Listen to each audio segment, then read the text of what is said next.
用囡仔角度来讲在地文化故事。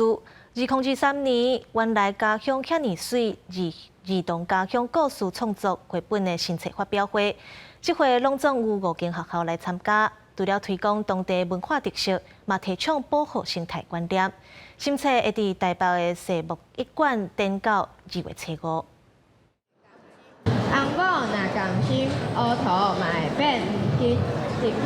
台南伫新国小将绘本秀芬的嫁妆搬上舞台，展现府城人嫁妆一牛车的传统礼俗。这是2023年原来家乡遐尼水儿童家乡故事创作绘本新册发表会，校长齐俊雄表示，家乡的文化需要传承。要食青嫁盐埕，要青营嫁府城，所以婚嫁伫台南是一个足重大的代志。啊，这12日内底呢，你像迄喜饼、圆啊，三星。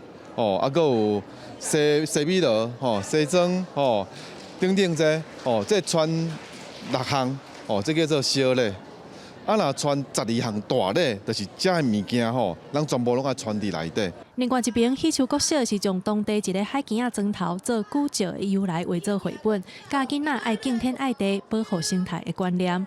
很神奇的就是说，有吃的人家就会火烧，所以有火烧小贵金这个俗语哈，会举行一个归教的这样的一个习俗。那也就是村民就约定不再吃海龟这样子哈。那这个故事我们也希望说传达一个爱护海洋生物，然后能够重视保育这样的一个观念。2023年，原来家乡遐尼水儿童创作绘本，总共发表5本有关在地文化的故事，伫台北世博1馆展出到2月初5。记者麦尚英、曾俊佑台北报道。